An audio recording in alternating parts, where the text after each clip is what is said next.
Good afternoon, my name is Cathy Smith and I'm the Trust's Kaizen Promotion Office Lead, KPO for short, and I'm delighted to host today's report out. I'm extremely pleased that you've all come, otherwise we'd be reporting out to ourselves.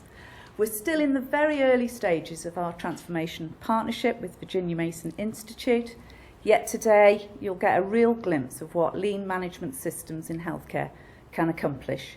You'll hear the outcome of this week's Rapid Process Improvement Workshop, RIP for short, and an update from the process owners and sponsors from the previous two events. The methodology provides the how, but our staff provide the passion and the determination to test, refine and sustain the improvements both during and after the RPIWs. So I'd personally like to acknowledge the physical and emotional energy invested by all of those, the previous two RPIWs and this week, for that investment in this work, and just to ask them not to stop. We've got a lot to do yet. The speakers will introduce themselves, and today's report out will conclude with comments from Virginia Mason Sensei Rhonda Stewart and our Chief Exec Simon. Welcome everybody. Thank you for attending today's report out for our RPIW. This week we've looked at the process where patients arrive on Respiratory Ward 9 and have their discharge arrangements planned. My name is Nick Holding. I'm a Senior Specialist in the Kaizen Promotion Office. It's also been my great privilege to be Workshop Lead for this RPIW. Today we'll be reporting out to you to a cycle time of 15 minutes. The scope of this workshop this week involved our sponsor team charging us with taking a closer look at how we can improve the process for how we plan discharges for our patients and how we can keep them informed. The team we assembled included ward nurses, a HCA, doctors, a therapist, a pharmacist and a HR business partner. We've been using lean concepts such as 5S, setup reduction and mistake proofing, focused on addressing defects and waste by reducing delays. I would now like to hand over to our team who will tell us our story. Hello, I'm Louise Brennan. I'm a Kaizen Promotion Office Specialist and Team Lead for this RPIW. The Target Progress Report details 10 baseline metrics for this RPIW. The current state lead time from when a patient arrives on the respiratory ward to being aware of their plan of care and their expected discharge date was 20 hours. The target set by the sponsor is to reduce this to 12 hours. The lead time for commencing a fact-finding assessment was around 9 hours, and the target for this is for it to be commenced within 3 hours. Staff walking distances range from 137 steps for the nurse to undertake a patient's observation when they arrive onto the ward to 264 steps for the physiotherapist to complete a patient assessment.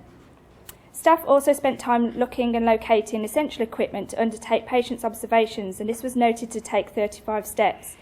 The target is to reduce staff walking distances by 50%. 3 quality defects were identified. These are percentage of patients who do not have a written plan of care and the percentage of patient headboards with the incompleted information have a defect rate of 100%. 90% of patients when questioned were not aware of their plan of care and their expected discharge date at 12 hours into their stay on the ward.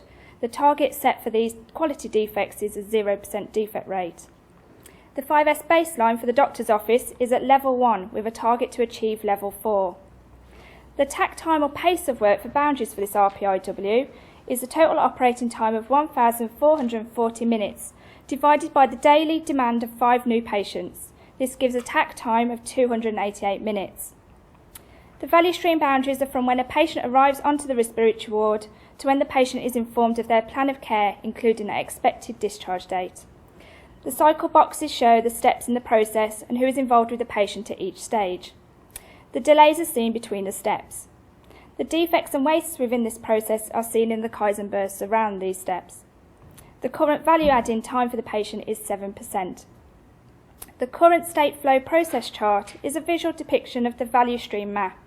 The yellows show the patient and the staffs, and the pinks identify wastes in the process with an abundance of pinks towards the end of the process steps. The yellow yarn identifies the defect flow for the patient through this process. I'm Carol, I'm a physiotherapist on Ward 9. It was identified that staff were walking back and forth to collect equipment for assessment, treatment and documentation, therefore wasting time. From an ideas form, we identified an area to store frequently used items, including nursing and therapy notes and blank documentation. Cupboards became available from the 5S work, and visitor chairs were moved, solving other problems. Using plan, do, study, act cycles, one bay was set up initially, observed and feedback gained. We then re-recorded the steps over 3 days. We were able to set up 3 bays. The 4th requires a different system due to space reduced. But the OT steps reduced from 196 to 80, the physios from 264 to 74, and they also reported fewer interruptions and time saved. Hello, I'm Mark Bott, one of the pharmacists at the Princess Royal. Disorganised, incorrect or overstock in an area can increase distances walked and reduce staff time spent with patients.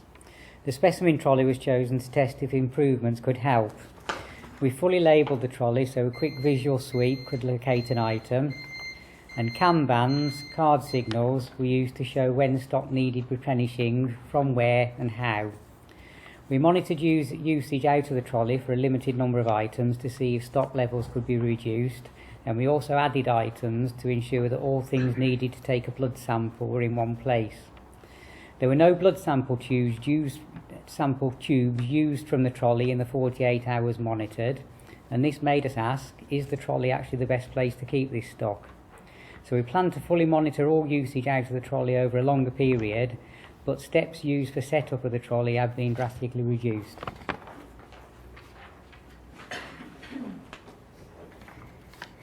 Hello, my name is Sheila and I'm a staff nurse on 27R at the Royal Shrewsbury. It was noticed that initially admitting and assessing a patient could be a time-consuming process. Staff were held up by collecting equipment from various places around the ward. The hoist was noticed to create a major hold-up where it was stored. The idea was to use set-up principles to prepare the areas so patient waiting time from arrival to assessment was reduced. Equipment and stock was moved so the hoist could go in the linen cupboard, freeing up the corridor area. Visitor chairs were moved out of the bays, creating space for cupboards to contain documentation and equipment. One OBS machine was to remain in each bay. We tested this by watching visitor access to chairs and counted the steps nurses took to complete the initial assessments. As a result of the changes, visitors could see chairs and didn't need to ask staff. Nurses' steps were reduced from 137 to 45 for assessments and 35 to 16 to take the OBS. Hello, my name's Nicola and I'm the Respiratory Registrar working on Ward 9. So we identified that the back office on Ward 9 was very full and cluttered and also being used for multiple purposes, including as a space for discussions with relatives, as a staff room and as a doctor's office. We applied the 5S approach of sorting, simplifying, sweeping, standardising and self-discipline in order to make the room a more organised, functional and pleasant environment for staff and relatives alike. The office initially scored a level 1 on the 5S plan, so we removed a number of unnecessary items from the room, including filing cabinets, old lockers and old sets of notes, and we also added other items such as comfortable chairs and a picture to the room. By applying standard work to the office, we are now up to a level 3 on the 5S plan, and with time and work we feel we can achieve a level 4. We've also had positive feedback from the home team about the improvements in the room. Hello, my name is Anna Martin. I'm a HRBP for Unscheduled Care. I was part of the 5S's team. On Ward 9, we noted that there wasn't any dedicated space for the MDT to write up their notes, which resulted in their time being wasted finding a desk space. Additionally, we identified that the doctor's office was used for staff belongings. Our idea to resolve the two issues were A, to see if we could find and fit a hot desk for the MDT in the doctor's office, and B, find an alternative space for staff belongings away from the doctor's office. To test it out and implement it, we used the 5S's and setup principles. The result is that the MDT have now got a hot desk and they can complete their notes in a confidential environment and no time is wasted looking for a desk. And the ward staff have now got a secure and separate place for their belongings. Hello, I'm Nawaid Ahmad. I'm one of the chest physicians at Princess Royal Hospital. I'm representing Jeanette, my colleague, for this report out. So we found out that there was a current delay of 540 minutes in identification and commencement of fact-finding assessment, which is essential to help plan discharge care. Our idea was to use the integrated health assessment icon on the PSAG board as a fact-finding assessment icon as a visual cue, creating an and-on to alert which patient requires an assessment. So we tested the lead time from patient identification to commencement of assessment. As a result of the work we did, the lead time was reduced from 540 minutes to only 45 minutes, alerting the multidisciplinary team sooner. Staff feedback was positive, highlighting a patient who had been identified on board round but not actioned until alerted on PSAG, which resulted in commencement of assessment within an hour. And this meant an improvement in the patient's journey. Hello, I'm Amy, a HCA on Ward 9. We found when looking at the patient bed boards that information included on the board was unclear and messy. This created poor visual control, with mistake proofing at level 1 with a 100% defect rate. Also, staff members were unsure of whose job role it was to complete these. We discussed our findings and decided to create a new patient bed board and a standard process description. This would ensure clear instructions of whose job role it is. We designed a bed board and tested this in one bay. After doing this, we gained staff feedback. We have now designed a new bed board which is larger and clearer. All the relevant information is now included on one board. We started this programme at 100% defect rate and we have managed to reduce this to 0% at level 3.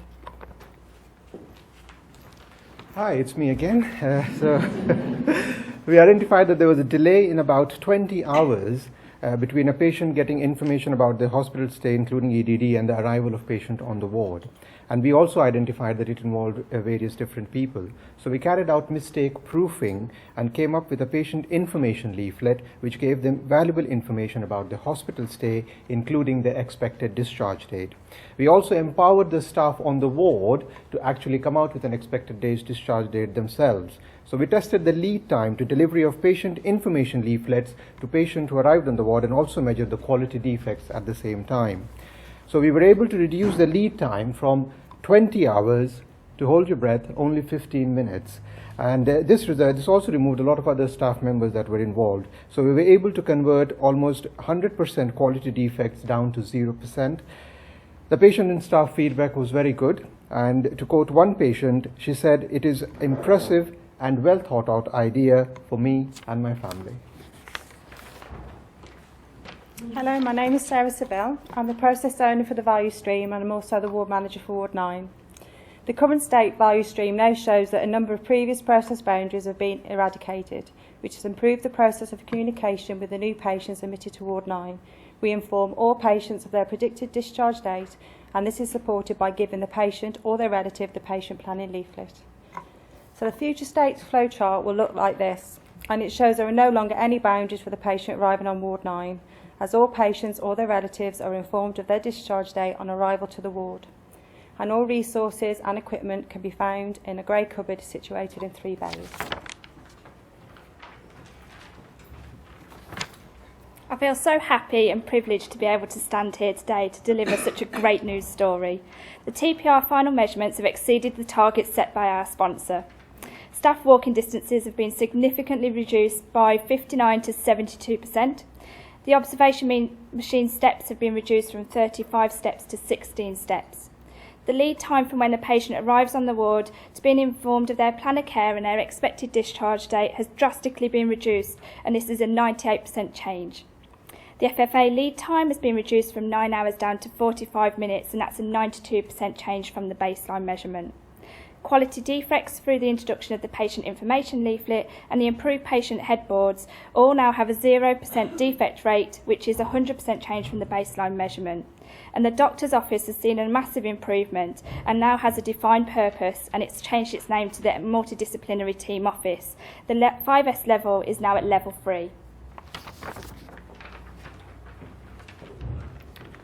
So on Monday, the team were all brought together to look at this value stream, and 36 ideas forms were developed which highlighted process boundaries on the ward. This team worked within smaller subgroups to address separate issues, but the team continued to interact together with ongoing support for each other, with the guidance from the KPO team, who would help to keep us grounded at times. The home team were very receptive each time we went to the Gemba and made changes which were quite radical at times. They all remained positive throughout the RPIW and would embrace the ongoing changes. So following this value stream, a newspaper has been developed throughout, addressing all of the process boundaries which plan a scoped achievable items to be completed within 30 days. And it will be my continued role as a process owner to monitor the sustainability. We learned so much during our RPIWs, especially from the teams involved. Trust your teams to find the answers. One of the quotes from the teams this week, it's made me realise these principles can be applied to everything we do every day. Small improvements can make a huge difference. Let's not always think we have to change the world in a day. Small incremental changes are huge. And changes which took years can be done in days if we put our mind to it. The success of any RPIW is dependent on the people involved and those who support us. During the week, very many people have done just that to help us achieve the results that you see before you today. Especially like to thank the away team for their hard work, commitment and energy. Louise is my team leader this week, who steered us brilliantly, and of course the home team for their contribution, especially their patience and support in helping us make these changes. Finally, I'd like to thank Vicky Jefferson, our sponsor, for the challenge and guidance leading up to this week to help us prepare for the successful RPIW. Thank you very much.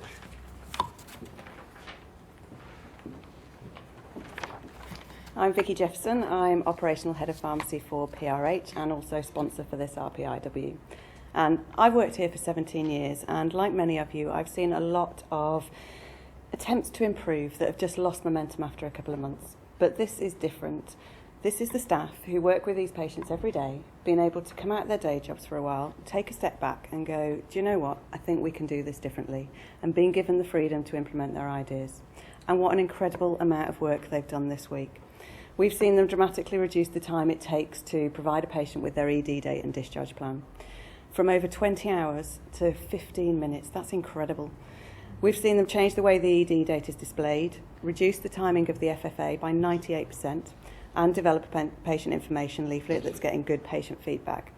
We've seen a huge reorganisation on the ward, and in doing this, they've significantly reduced the number of steps that staff are having to walk in order to carry out their duties. And when we reduce the time staff spend looking for things, we free up time to spend with our patients. So as sponsor, I'd just like to thank both the away team here and the home team on Ward 9 for working so hard this week, for embracing the changes and challenges, for completely blowing my targets out of the water. And I'm so proud of what they've achieved.